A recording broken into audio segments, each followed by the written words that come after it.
because you can tell he's having fun out there. Yeah. Regardless of what it is, he's just having a blast riding the bike. Yeah. And then one other injury that just happened is Brendog. Oh, really? Yeah, he didn't hear this one. Yeah, I just saw it like right before we started, but apparently he's got some cast on his arm. He said that he had like a splinter or a cut on his hand. I think it was a splinter, and he tried to like slice something open to get it out, and now it's all infected. Oh no! So like his hand got all hot and all swollen, so he had to go to the doctor, and they put it in a cast, and he's on antibiotics. He's hoping that he's going to be able to go back in tomorrow morning and get it cut off for qualifying, so he can ride. Wow. That sounds weird. He's still hoping that he's going to race on Saturday. So we will see. There's one that's kind of on there, but it's kind of an old injury. Is the Bulldog, Brooke McDonald.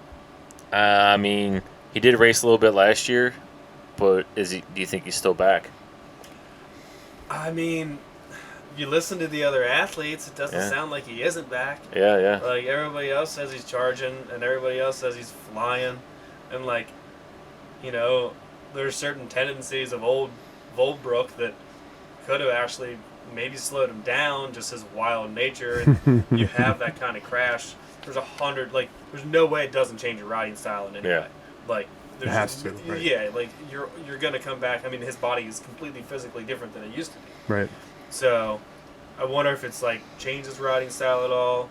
If he's maybe going to, I don't want to say ride smarter, because I think that like discredits what they're able to do and how they're able to like just ride accurately no matter what. But yeah, I wonder if it's gonna like change kind of some of his line choices and the way that he rides, just because of his how he is physically different than he was previously. So that'll be interesting to see. Yeah, I wish him well. I hope he does all right.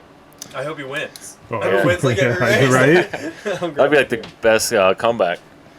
All right, while Brady's grabbing a beer, I put notes down here. Aaron Gwynn. So does Aaron Gwynn at 33 and Greg Menard at 39 still have what it takes? Have what it takes? Absolutely. Yeah. Who do you? Okay. Just from watching them the past few years, I mean, they've always been kind of the older riders, and they're still hitting podiums. Menard and Gwynn, you see it on social media, they're training. Yeah. Especially Gwynn finally made it out to Wind Rock and made it out to this side of the country for a little training. It's awesome. Yeah. Yeah. So I think, in particular, Gwynn's back for sure. I mean, it's Wind Rock, and these guys love it. Seems like he likes it. I mean, I'm looking at GoPro videos, so who knows? But I sure hope he's back. And I think Greg never left. No. Yeah. I mean, he had a couple bad seasons, but he was fighting injuries, and that's kind of like Gwynn's just been kind of battling injuries, I feel like, for a couple of years, except for last year he wasn't. But I fully expect Gwynn to be right in the thick of it. I mean, hopefully winning, but definitely podium contending every single weekend. I mean, he proved it last year. I mean, so I think Greg, Greg's great. Yeah. So. I mean, it's great when you talk about all these guys because there's no like runaway. You know what I mean? No. Like there's it's such a deep field. Nobody's running away with it. It's like you can sit there and say like, yeah, Loic's gonna win a race. Yeah, Amory, if he's 100%, is gonna win a race. Yeah, Laura's gonna win a race. And like, but at the same time, it's just like somebody gets hot, somebody gets confident. That's all it takes. yeah, it does seem like the field's getting deeper. I don't know if these guys are just getting better or what, but it's just getting deeper and deeper. And these guys are staying around longer and longer. I think it's a combination of both those things that makes downhill racing these days. Those two things plus the quality of coverage that we have now. Yeah. Oh, it's incredible, right? It's the best time to be a downhill fan. I mean, I'm sure there's like dudes that watched Norma back in the day. They're gonna say like, "You're an idiot. You don't know anything." Yeah. I was at Crested Butte in '98. But I mean, you get Wynn's track walk. Yeah. You know, you get the preview. I don't think Claudio does the preview anymore, but the track walk, you get, qualifying on Red Bull, It's Yeah. which is the greatest it's videos great, yeah. like ever. And now because of COVID, like everybody, all the athletes like started vlogging. Yeah. Some of them are better than others, but like so you get a lot of like behind the scenes stuff. You get the team videos. I'll tell you one thing I loved this past off season was Nico and his brother. Yeah. Their YouTube channel that they started doing Yep. was awesome. So yeah, I mean, it's just never been a better time to be a downhill And fan. the team videos, like you said, they churn them out like races over Saturday, Sunday. They're out Monday, Tuesday, full production. Like So- I just remember YT was putting them out Dude, like the next YT ones day. were crazy. Was nuts. When Gwen was on that team, I think his name was like Brock something. And it was just like that dude like worked. I mean, he had to work like 30 hours straight, like from like the end of the day of qualifying through the night to like start editing all that footage and then filming all day race Yeah. day and then editing everything. Like It always felt like they were trying to beat the syndicate, yeah, putting their video out which first. they did. Which they they were the did, first but one. It was crazy. yeah, and the syndicate always had great videos. You Yeah. know, even before that. They just put out their track wall from Leogang. They got a fun new intro. Did they? Yeah, it's like some goofy theme song, which they love their theme songs and harkening back to like the 70s and whatnot. So Another old person, I shouldn't call him old, I'll say, because it's probably my age, is Ed Masters. What's he pushing now, age-wise?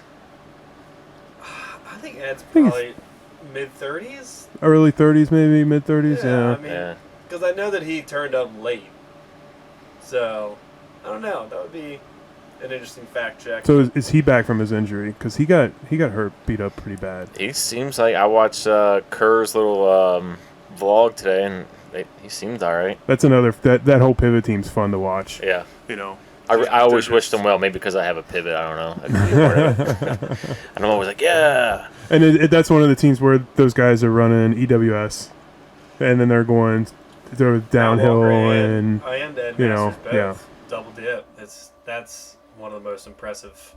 I couldn't imagine doing both, and like being that comfortable at speed on both of those bikes to be able to compete at like the top echelon, like for Ed Masters to. I don't know if he won any EW. I think he's Yeah, oh, won yeah, some. yeah. And then to come back and like still be a top 10, top 15 downhill, like that's just crazy. Who's that dude who rides for GT? More of an EW. Martin Mays? Yeah, he does downhill Martin too. Mays. But Martin Mays and Win. yeah. How do you think this is? I don't have this in the notes. It just popped in my head. How do you think Richie Rude would do downhill? I think he would do just fine. Yeah, top 10. Nah, not out of the gate. Nah, I mean, like we were saying earlier, like if you're not 100% on your bike, Yeah, there's 10 dudes that are. yeah. So They would have to take. I think they'd take that SB 165 and put a dual crown on the front of it. I don't think that's enough. No. No, I don't like. I mean, otherwise there would be other World Cup teams with 165 travel bike. Like, hey, I mean, I don't think. But I it's think that's enough. their closest to a downhill bike that Yeah. they would have for I mean- for Yeti. I think they would have to make him a Yeah. frame. It's like I do wonder what is the day that Richie Rude leaves Yeti. Yeah. Like, Well, That's like Menard leaving Santa Cruz or yeah, Steve Pete never left. You know, Never that's the left. kind of Now thing, he's just right? Coach, Yeah. Coach Yeah. Steve. that's just like, what's his name? Jared Graves. He left, came right back. He left, came back. Yep. Which he actually posted today. He's getting ready to leave for Europe for EWS rounds. Nice. So he's Which back. He's back. Good. Which is crazy. I mean, he had brain cancer. Yeah. So we got 5 races this season. Leogang, which is we've been talking about. That's this coming weekend. Les Getz, which I can't recall. The track's not really popping in my head. If you guys have any like things that stand out on that track? That track is the most old school, flat out, wide open, grassy turns. Oh, that's the grass. Yeah. Okay. Yeah, like that track is wild.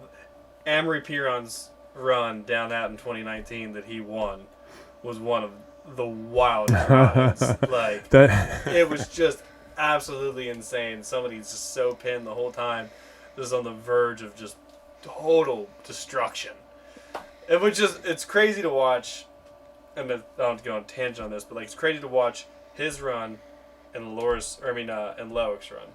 first place and second place on that track. One of them looks like they're about to die, and the other one looks like it's like Sunday morning and they're walking to church. Yeah. Like, Luic is just so calm and composed and, like, never really looks like he's going to lose it. And then you have Amory, who's just, like, death metal on a bike. Is that the one he endoed into the win? No, that was Fort William. Okay. But it was, like, the first corner. There was, like, one of the first top corners was, like, a big step-down road gap thing. And then there's just this flat corner, and you can just see him start to two-wheel drift, and like he's going down, and then in a second he catches, and it's just like boing, and he That's drops awesome. back up, gone. It's So fun to watch. Yeah. So that's a good track. And you like Marlboro, right? Yeah, I mean tons of corners, like so. I love the corners. There's lots of line choice on that track. Well, I mean. For us, I'd say there's lots of line choice, but from a World Cup level, there's probably less. I mean, they're all usually main line with confidence is the strategy for a lot of them. But it's it just looks it's a fun track, so it makes for good racing too. There's a lot of sections.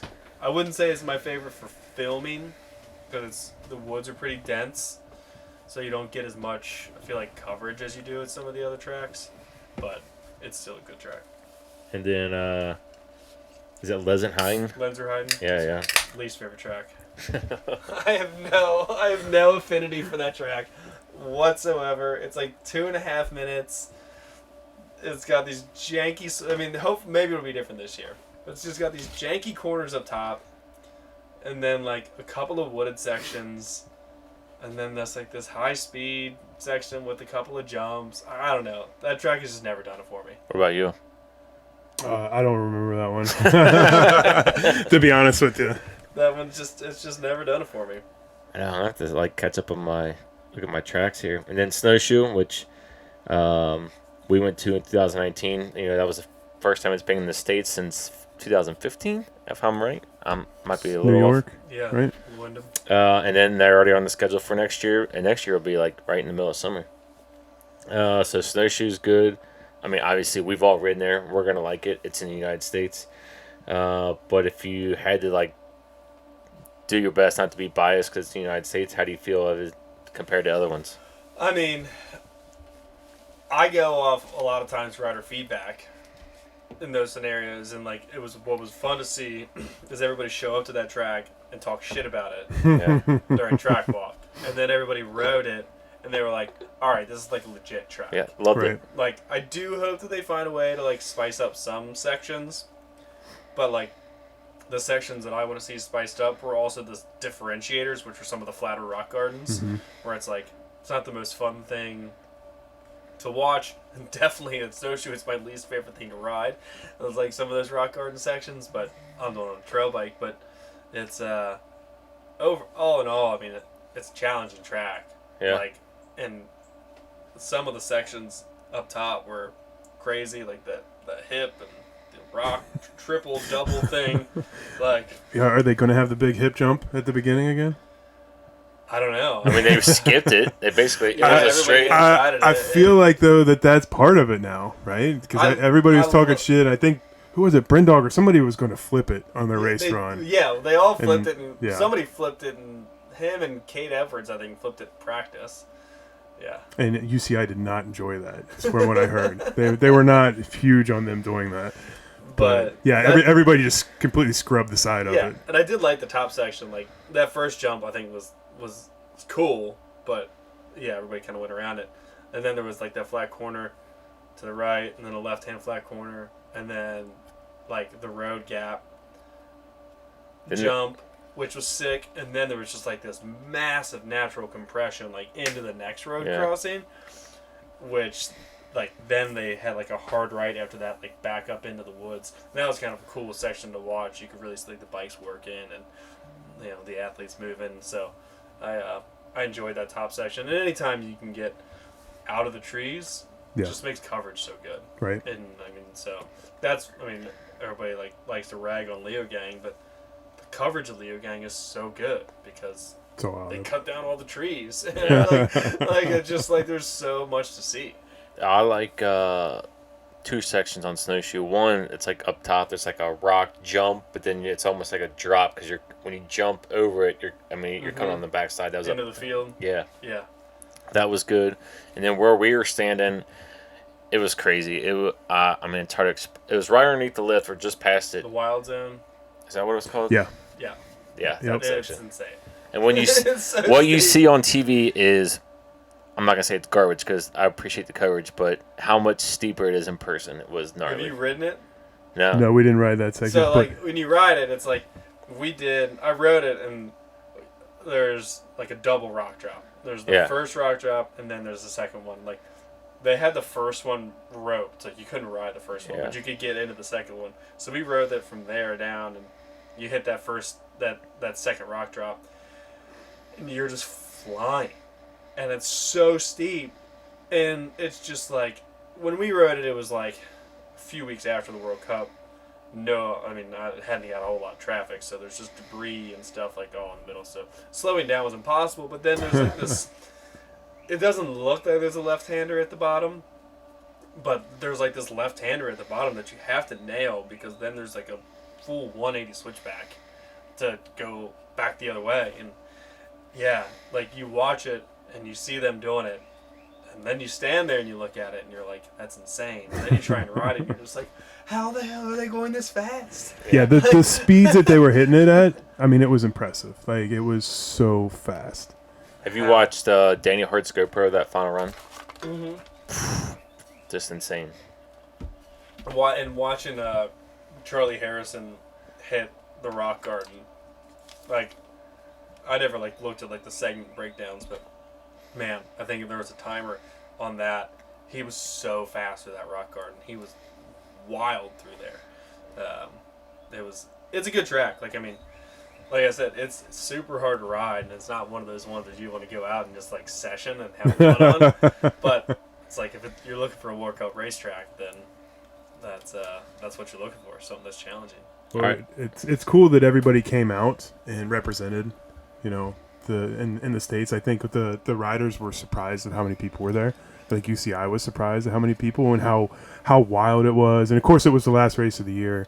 And With huge implications. yeah, and the cross country was there. Everything was there. It came down to the last rider, and it was just a big party. It was a lot of fun. There And was I was listening to Greg Williamson was on a podcast recently, and I was listening to him talk about it, and the guy was asking him about the 2019 season because I think Greg got like a top 10 at that race or something. He said maybe 7th, and he was like, one of the coolest things about racing in America is everybody knows everybody's name.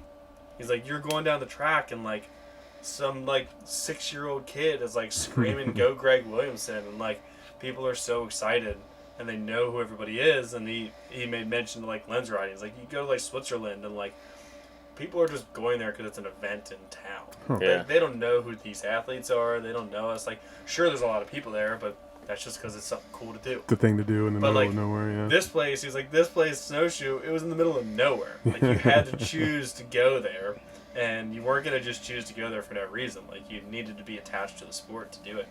So, it is a cool venue. I would chip in on a cell phone tower. I don't know what it's going to take. I can't chip in a lot, Verizon, but, like, I'll throw you a bone. Let's get a cell phone tower up there. That's the one fault of the whole thing. Do you think like when over in Switzerland, I don't even know the answer to this, but like, do you think like XC is more popular over there because kind of those guys might do like Tour de France or something like that might be over there? I mean, I think that there's. I don't know. That's a tough thing to say. I mean, you definitely don't have like Swiss downhill people dominating the sport, where you do have Swiss people like Nino Schurter dominating in XC, not dominating this year, but dominating historically in XC, and Yolanda Neff, road athletes. Yeah, so I definitely think that that's their thing, but yeah, I don't know. It's I mean, it's definitely cycling culture. yeah, for like sure. there's so much So, cycling yeah. over there that it's hard to say that they're like not in the one. I just think that they just haven't had that breakout talent in downhill. So- and maybe that's what it takes. Maybe they need like that couple of riders that all of a sudden kill it, and then that local community. I mean, like look at some of the communities in the United States that have spawned because of their local athletes like making it to that level. Right. I mean, looking at the Southeast and everybody getting so into it because of Luca and Yeah. Nico, and now Dakota like making that his home, and like that has totally created an entire downhill ecosystem. Oh, Right. Like, I mean, people are going there to train now. yeah. And that's and So live. I think that sometimes that's all it takes. So what goes into them picking the tracks? Do you know? I mean, Money. yeah. The UCI, and again, not like I'm involved. I just listen to a lot and read as much as I can, but it always seems that it comes down to money. Mm-hmm. And I mean, these venues have to spend a shit ton to get them up to snuff for like UCI standards and insurance and all that stuff. So, I mean, and you have to bid on it too. It's not even a sure thing if you're like, we want to do a race. You have to put a bid in and hope you get selected.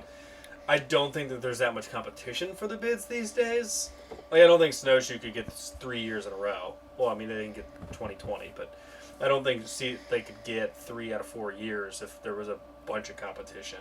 Mm-hmm. But it's also remarkable to me that there's nobody out in the Mountain States I always think that. Right. that is trying to get UCI downhill racing, and I mean, I don't know. It's kind of crazy. mind-blowing. Yeah, it's like you hear all the athletes whenever they come to America, they're all excited to be here. Yeah. They always love racing in America. I mean, they all love making fun of our culture. Like, they get a kick out of it. Especially like West Coast states, is you got Yeti, Santa Cruz, you got Pivot. I mean, all those bike brands are out there.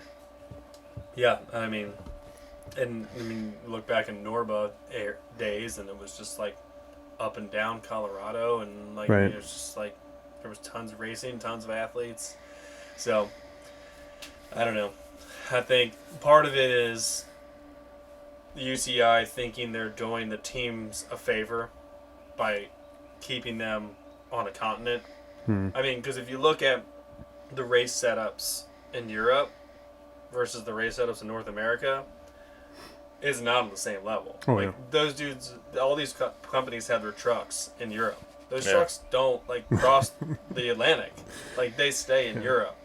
So I think that has a lot to do with it. Is like, what do we expect the team managers and these teams to start to pony up? If we're like, hey, we're gonna do 4 races in America and 4 races in Europe, then they're like, well, shit.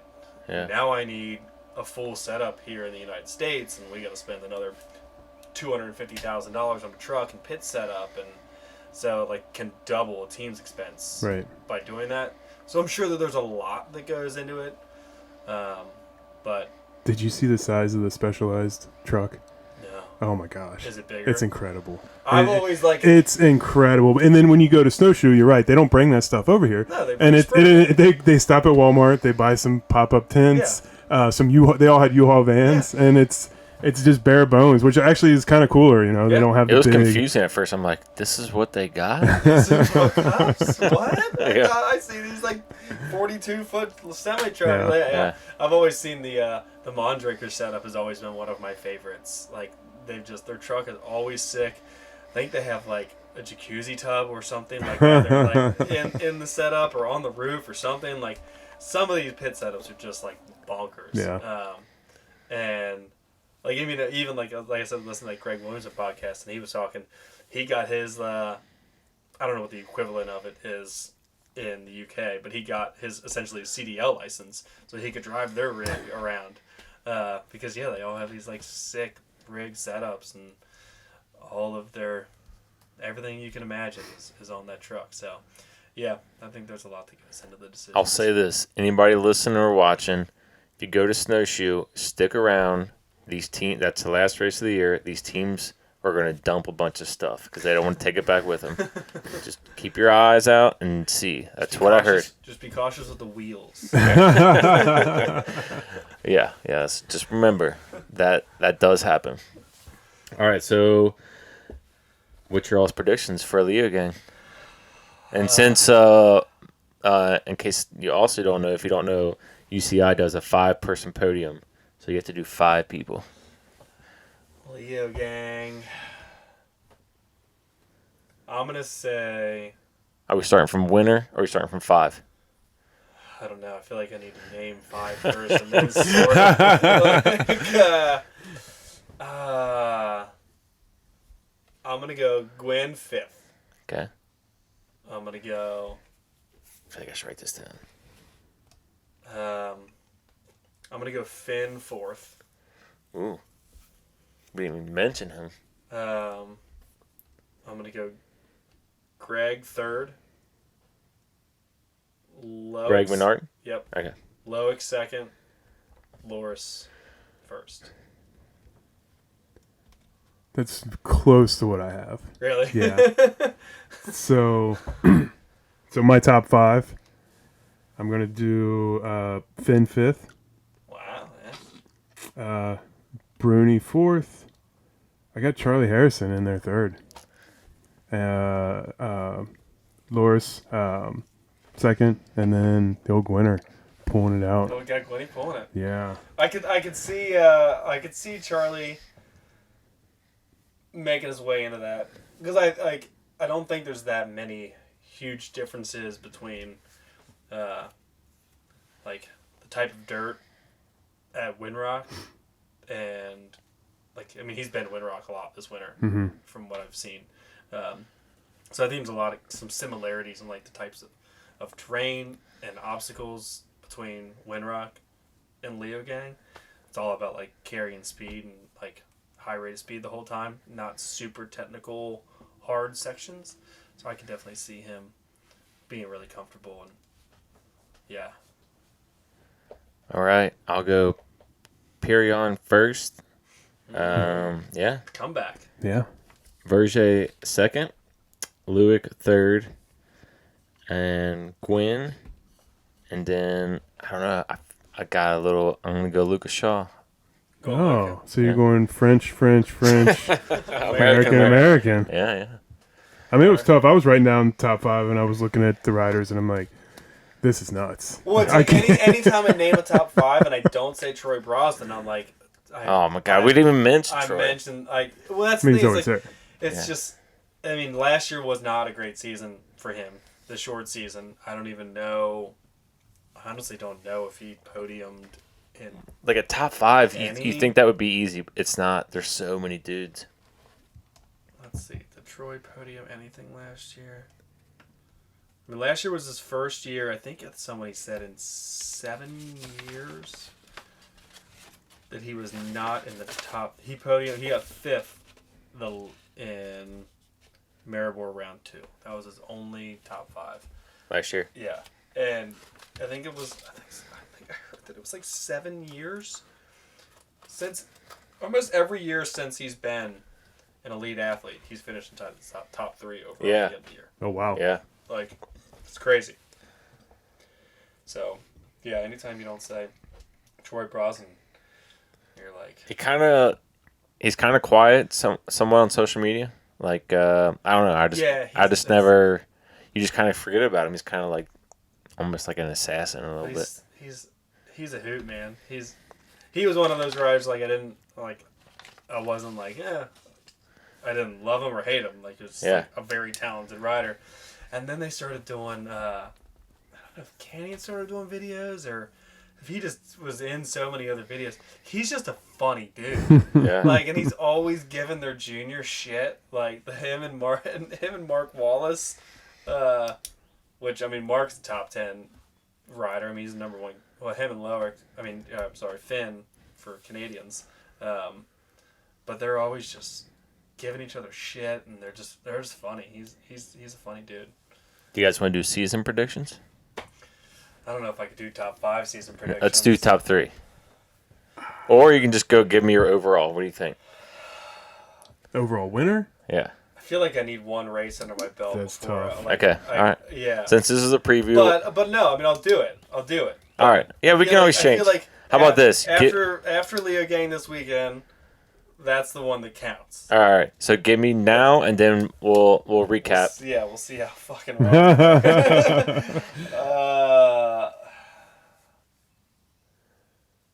Man, that's tough. Yeah, you're right though. Like after one race, you're like, okay, I see where we're at now. Like, Yeah, it's like who is actually like. That's Yeah, Loris looks crazy fast, but like, is he getting along with the team? yeah.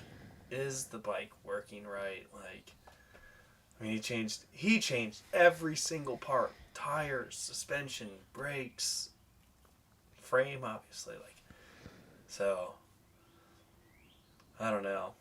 The only reason I don't ever pick him to win it all because he kind of has that like a little bit of Lucas Shaw where like man he's so fast and just something just happens like he'll just mess up just to slow him down just enough, you know, like where he's just like he's there but then like something like happens. I think he's kind of over that though. I do too. Yeah, I do too. After last year, he kind of. I mean, he had a flat in Lusa, I think.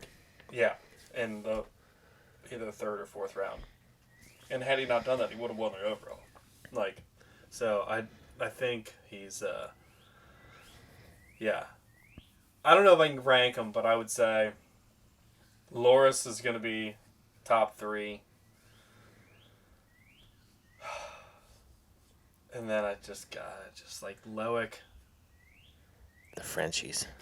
Loic, I feel like is still going to be up there. I feel like it's going to take something to knock him off his top 3 pace. I think that's going to be really challenging. And then if Amory's healthy, I think he's up there. But yeah, I don't know. That's tough. It's tough this far ahead. What do you think, Jake? So, I didn't rank them. Yeah, it's like you just kind of like got to. I can give you 5 guys, maybe 3. Okay, 3 that I think is going to be up there. I think Finn Isles is going to surprise people this year. I think he's finally going to put it together. Kid's so fast, and he's just had a couple bumps here and there. I think he's going to put it together. I think you can't count out Luic Bruni. I mean, he's going to be there. And then a third one, I'd say either Gwyn, or some of the French guys, to be honest with you. Yeah, it's like, yeah, we were talking about how old Finn is. He's 21 this year. He's 21. Oh yeah. my gosh. So man, this so is the Greg, third season of Elite. Greg's got 18 years on him. What did I heard Greg's first race was 96, maybe? First official downhill race. It's awesome, though. It's insane. Yeah, I mean, I think it was like, he had 21 wins as an Elite, 21, I think now it's 22, in 18 seasons or something like that. And then, like, to flip that, you had Gwyn, who got, like, 20 wins in, it was, like, 8 seasons. Yeah. So that's where it's like, there's still so much room for Gwyn to, like, still come in and do his thing. And I hate ruling him out, but he's got to prove it to me before I'm like, he's going to win be top 3. Yeah. I feel like you just got to see him back on the pace and back on the confidence. So I think it's wild with like Finn and the Canadians, right? So thinking about they've only had one overall world champ, which is wild. Yeah. When you think about all of the great riders out there from Canada. Think about mountain biking like we do. It's like you think about Whistler, you think about BC. Exactly. Like, that's like immediately where your head goes. If somebody's like, if you could retire and hang it up right now, where are you going to go? For me, it's like, I'm going to BC. Yeah. Bentonville. Going to Whistler. Arkansas. Right? Yeah, I'm going to BC 100% of the time. So I think Finn's maybe New Zealand would maybe be like that's a second. good call. Those are my top 2. So I'm gonna go with I'm gonna put Gwyn up there. Don't know what order. I'll put Bruni. I'm gonna put Troy up there because once again we're just. I feel like why are we not talking about not that we're not talking about but man he stays strong up there. He's always like a top 5 guy. He's always there. Yeah, I mean it's when it comes down to it, since they're running almost a full schedule without Fort Bill, it's consistency. I mean you don't have to win every race, but No, I mean Matt Walker you won got last year, and there were 4 races last year. Matt Walker won, didn't win a single race. right. You qualified. So You just got to be there's only consistent, one more right? race this year than there was last year. It's just a 5-month or 4-month spread versus a 5-week Yeah. spread. It's just that consistency. Yeah. All right, we can't forget about the ladies. So we at least got to touch on that. So Rachel out. She's pregnant. So Rachel Atherton is out. And then, what's that lady? Tracy Hannah. Tracy Hannah, Yep. retired. She's on the Red Bull media team now. Yeah, it's gonna be Her great. and Elliot Jackson. Yeah, that's so cool. That'll be good. I think it's going to be between Seagraves and, what's her name on the... Nicole. Yeah. Yeah, I think it's going to be Miriam Nicole and Maureen Cabarrou. I think Tani... I think she's going to be up there, but I think she's found happiness in, like, other things, it seems like, which is totally fine. Yeah. But, like, Miriam... I feel like Miriam's going to totally dominate. She seems a little more focused. She just seems totally like this is exactly she is just on a beeline for a podium. That's it. Yeah. But then I mean you also have Valley Hall. Yeah. And Young. This is her second year elite. Last year she got hurt at Worlds and didn't get to race the rest of the World Cups. And so who knows? She could come out and just be like peace and just destroy She seems pretty focused too. I mean, it's cool that it's kind of wide open, actually. Because for years it was dominated by like 1 or 2 riders. And you kind of knew that either Rachel was going to win or something else was going to happen. But it's exciting to know that it's kind of wide open. And then, who else? Who won? Veronica Widman. She's on a real team this year. I shouldn't say that. She was on a real team last year, but this year she's on... she's on YT? She's on YT this year. But yeah, there's just a lot more support. You have Nina Hoffman as well, which I think this is going to be the year that Nina Hoffman just like blows up a bunch. Yeah. Like I think she had her run of not good luck, but her run of fortune there for a little bit, and now I think with a real full World Cup season, she's going to be pushing really hard to keep up, and I think she's going to have one of those years where she's just eats the earth quite a bit. But do you think when Rachel was dominating so much, like a lot of these other girls, kind of like you just didn't hear about them because it seemed like they just always focused on Rachel Atherton a lot. That you kind of, in a sense, you almost kind of expected a little bit, you know. You definitely expected her to win, yeah. I mean, there were very few weekends when you didn't expect Rachel to win. And it was like by a lot of seconds. By a lot. Yeah. Yeah. And anytime anybody even got close, you were like, whoa. They were What on happened? It. They were on it, or was Rachel okay? Or she's like, I got a flat tire halfway down. So, I think you're right. Or whatever one of you guys said, it's gonna be a great field of the women just because you just don't know. Yeah. Yeah, there's a lot of competition and a lot of younger women coming up, so it should be and just the women in general are just like pushing it. Yeah. So much. Yeah. I mean, even just on the free ride side, you have the Red Bull formation stuff. Oh, that like, was awesome. Yeah, like, I mean, that's great to see. They're riding so fast and Yeah. hitting all the lines, and I mean, they're killing it. So it should be a good season. I definitely found myself watching more women's racing over the past couple of years than I used to. I used to, wake up when the men started, but now I usually have the women's on and watch that too. So it's good racing. I'm looking forward to having it come down to Snowshoe for all of the races. Fingers crossed. Since we'll all 3 be there, makes it a little bit more exciting. So that's what I'm hoping that it all comes down to that last race. Yep. I hope we have like 4 different winners. Yeah. For Leogang, for Lenzerheiden, for Maribor. Oh, and then it's like everybody qualified differently, and then it's like, okay, it's just like top 5's going to win. Yeah. Who's going to win? It's just going to be mayhem. So that's the thing with like the short season. It's just like all it takes is one flat tire to just You're done. everything Yeah. is blown up. So, or one rainy top 10 like we got last year. Like, so And this year has been a rainforest around here this year, so hopefully that ends. And the snowshoe's been getting dumped on, so Yeah.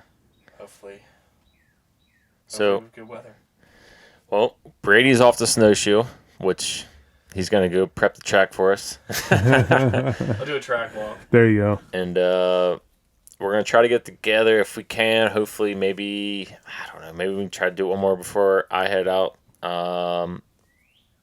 Maybe next Tuesday. We'll see how that schedule works out for you guys. And we'll talk about Leogang. But thanks for coming. Thanks for doing this, guys. Appreciate it. Yeah, looking forward to a great season. Yeah. Also talking about mountain biking. Yeah, right. So anybody listening or watching, enjoy the season, and please tune in, and we appreciate it.